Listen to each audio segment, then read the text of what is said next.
وزیراعظم سے متحدہ عرب امارات کے نائب وزیر اعظم کی ملاقات ثقافتی اور اقتصادی روابط کو مزید مستحکم بنانے کا عزم۔ Army chief general Asim Munir بھی شیخ عبداللہ بن زائد ال نہیان سے ملے۔ وزیر اعظم نے متحدہ عرب امارات کی پاکستان کے لیے مسلسل حمایت کو سراہا۔ تجارت، سرمایہ کاری، توانائی میں تعاون بڑھانے کی ضرورت پر زور۔ وزیر اعظم شہباز شریف آج ترکی کے دورے پر روانہ ہوں گے۔ ترک صدر رجب طیب اردوان سے ملاقات کریں گے۔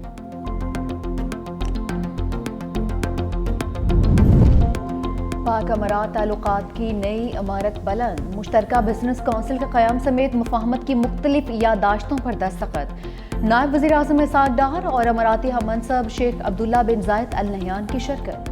نائب وزیر اعظم اسحاق ڈار نے دفتر خارجہ آمد پر معزز مہمان کا پرتپاک استقبال کیا۔ کہا پاکستان اور UAE بہت سے منصوبوں پر مشترکہ کام کر رہے ہیں۔ دونوں ممالک کے درمیان دہائیوں پر محیط تعلقات ہیں۔ شیخ عبداللہ بن زائد ال نہیان نے کہا کہ پاکستان کے لوگ UAE کی ترقی میں اہم کردار ادا کر رہے ہیں۔ دونوں ممالک کے تعلقات میں مزید استحکام کے لیے پر امید ہوں۔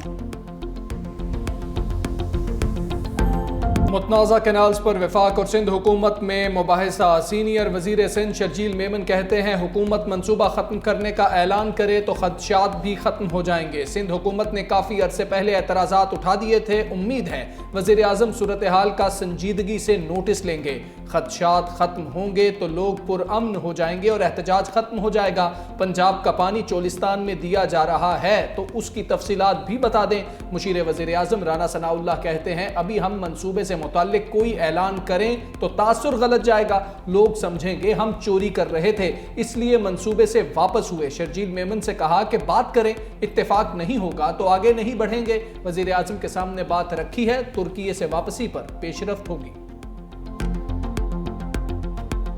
26ویں آئینی ترمیم آئیڈیل نہیں ہے، مولانا کا اعتراف۔ مشترکہ پریس کانفرنس میں کہا کہ PTI کے ساتھ گزشتہ کچھ برس شدید اختلافات رہے۔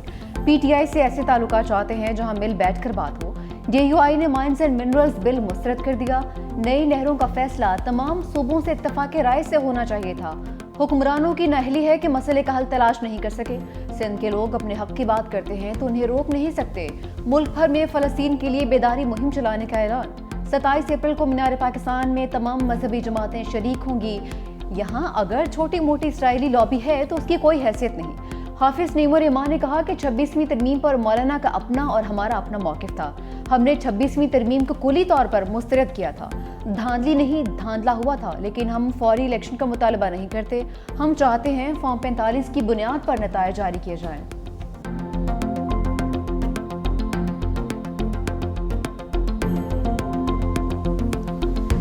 وزیر اعظم کا بیرون ملک نمایاں کارکردگی کا مظاہرہ کرنے والوں کو سول ایوارڈ دینے کا اعلان۔ شہباز شریف کی زیر صدارت سمندر پار پاکستانیوں کے امور پر خصوصی اجلاس۔ Army chief general Asim Munir کی بھی شرکت۔ وزیر اعظم نے کہا حکومت سمندر پار پاکستانیوں کے مسائل کے ترجیحی بنیادوں پر حل اور انہیں مزید سہولیات فراہم کرنے کے لیے کوشاں ہے۔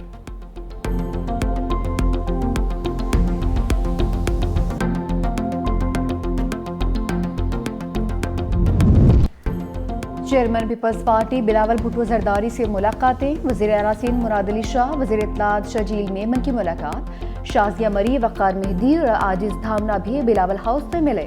جمہوری اور عوام دوست بیانیے کے فروغ کی حکمت عملی پر بریفنگ۔ سیاسی تنظیمی صورتحال اور عوامی مسائل پر تبادلہ خیال۔ بلاول بھٹو کی کراچی میں مرحوم سینیٹر تاج حیدر کی رہائش گاہ آمد۔ بیوہ ناہید وسیع سے تعزیت۔ فاتح خان نے بھی کی، کہا کہ تاج حیدر اپنی ذات میں ایک انجمن تھے، ان کے خلا کو کبھی پر نہیں کیا جا سکے گا۔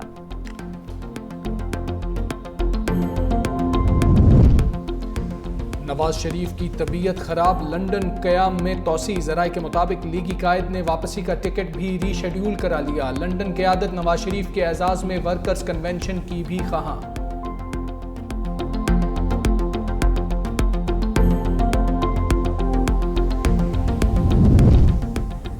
بانی تحریک انصاف سے فیملی کی ملاقات ہوگی یا نہیں؟ سابق وزیر اعظم سے اڈیالہ جیل میں آج ملاقاتوں کا دن۔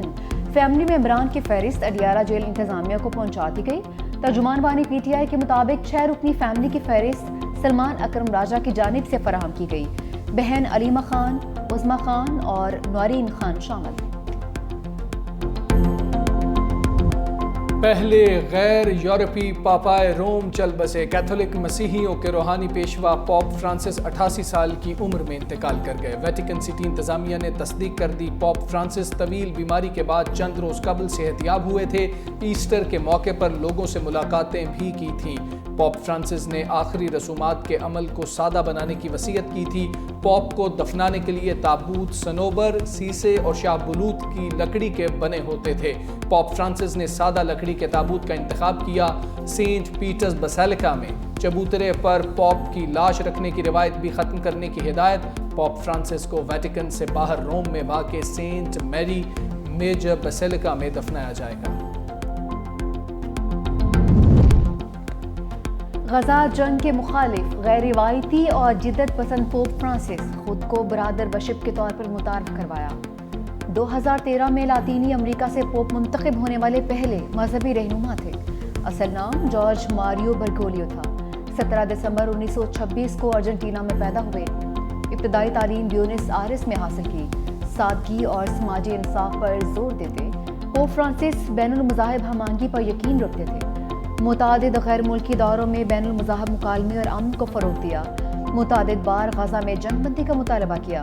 ایسٹر پر اپنی آخری کتاب میں بھی غزہ میں جنگ بندی کی اپیل کی۔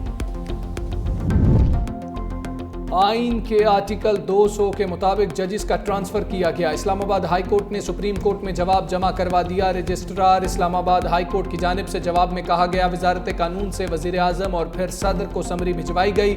جسٹس سرفراز ڈوگر پہلے ہی بطور ایڈیشنل جج اور پھر مستقل جج کے طور پر حلف اٹھا چکے۔ سابق چیف جسٹس نے ٹرانسفر کے بعد انتظامی کمیٹی تشکیل دی۔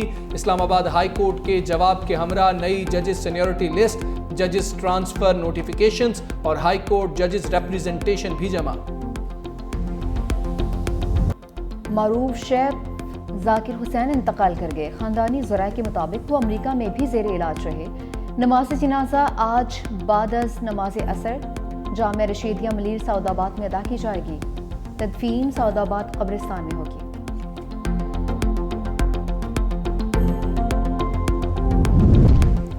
چین اور امریکہ کے درمیان تجارتی محاذ آرائی۔ بیجنگ کا امریکی طیارہ ساز کمپنی بوئنگ سے ڈیلیوری لینے سے انکار۔ چین کی یامن ایئر لائنز کے لیے تیار ہونے والا بوئنگ میکس 737 طیارہ چین سے واپس امریکہ پہنچ گیا۔ چینی صدر نے ایئر لائنز کو امریکی طیارے کے آرڈر منسوخ کرنے کی ہدایت کی تھی۔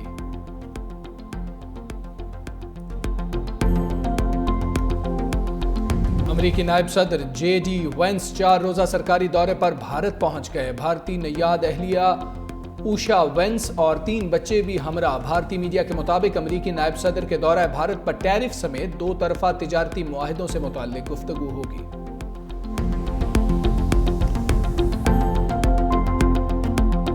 وارنر کی کیپٹن اننگز کراچی کنگز کو فتح دلا دی۔ پشاور زلمی کو اہم میچ میں 2 وکٹوں سے شکست۔ زلمی کے پہلے کھیلتے ہوئے 147 رنز، کپتان بابر اعظم 40 رنز بنا کر آؤٹ، سائم ایوب 4 رنز بنا کر پویلین لوٹ گئے۔ حسین طلعت 18، محمد حارث نے 28 رنز بنائے۔ عباس آفریدی اور خوشدل شاہ نے 3 وکٹیں حاصل کی۔ کراچی کنگز نے ہدف آخری اوور میں حاصل کر لیا۔